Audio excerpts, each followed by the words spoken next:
Hello everyone, welcome and welcome back to our channel Cinematic World, and this is Shiva. RC15 ఆ craze ఆ vibe hype ఆ ముచ్చట ఆ discussions combo discussions ఎప్పుడెప్పుడు title reveal చేస్తారనే హల్చల్ చాలా బాగుండే. ఎప్పుడైతే గేమ్ చేంజర్ అని టైటిల్ పెట్టారో కథం నిజంగా ఆ వైబ్ హైప్ అంతలా క్యారీ అవ్వలే. అండ్ ఆల్సో ఎక్స్పెక్టేషన్స్ కూడా తగ్గుతూ వచ్చాయి from first song it self.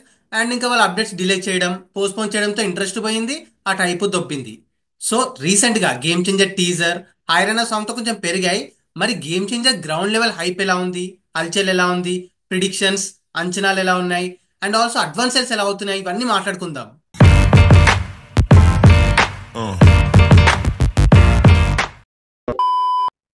ఇంకేంజర్ really deserves more. ఆ కాంబోకి పొలిటికల్ ఆస్పెక్ట్స్ ఉన్న దానికి. బట్ భారతీయుడు టు రిజల్ట్ ఆ ట్రోలింగ్ చాలా పెద్ద దెబ్బతీసింది సినిమాని. And also Shankar sir lost his form making అనేసారు జనాలు లిటరల్ గా. And also game changer teaser లో మేకింగ్ కాస్ట్యూమ్స్ మళ్ళీ ఇండియా టు సినిమాని గుర్తు చేశాయి. సో ఎక్కడో తేడా కొడుతుంది సీనా అనిపించింది.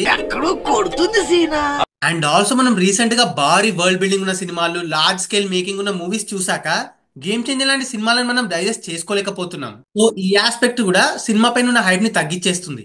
ఒకసారి మా వాడు అన్నాడు, అరే గేమ్ చేంజర్ అప్డేట్స్ చూస్తుంటే ఎక్కడో తేడా కొడుతుంది, ఈ సినిమా సేవ్ అవ్వాలంటే ఖచ్చితంగా సంక్రాంతికే రావాలని. బికాస్ సంక్రాంతికి వస్తే ఏంటంటే ఒక మీడియోకర్ ఫిలిం కూడా ఆడేస్తుంది, ఆ హైప్ జనరేట్ అయిపోద్ది జనాల మధ్య. సో జనాలందరూ థియేటర్ల దగ్గర ఉంటారు కాబట్టి ఇన్స్టెంట్ గా హైప్ అనేది పాకేస్తుంది, అందరు మాట్లాడేసుకుంటారు, ఫ్రీ హైప్ సినిమాకి. And game changer ground level hype చాలా తక్కువ ఉంది. ఇది ఒక రకంగా plus and also minus.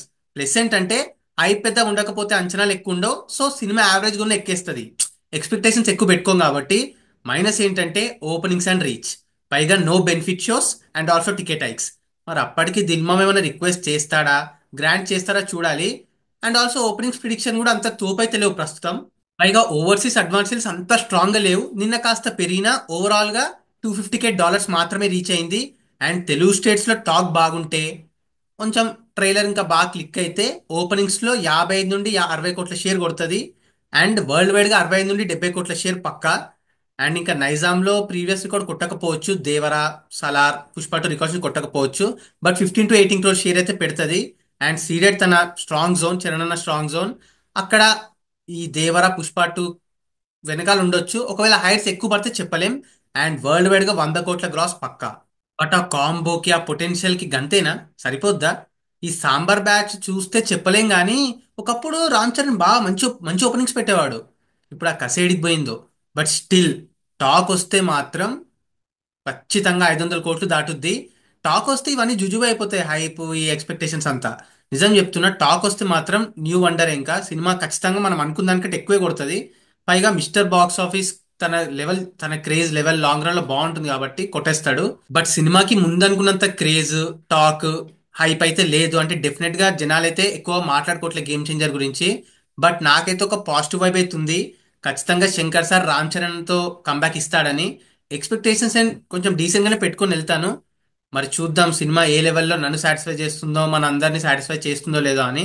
And మరి ఫైనల్ గా గేమ్ చేంజర్ హైప్ మీ సైడ్ ఎలా ఉంది, మీ ఎక్స్పెక్టేషన్స్ ఎలా ఉన్నాయి, గ్రౌండ్ లెవెల్ టాక్ మీ సైడ్ ఎలా ఉంది అనేది మాతో డెఫినెట్ గా షేర్ చేసుకోండి.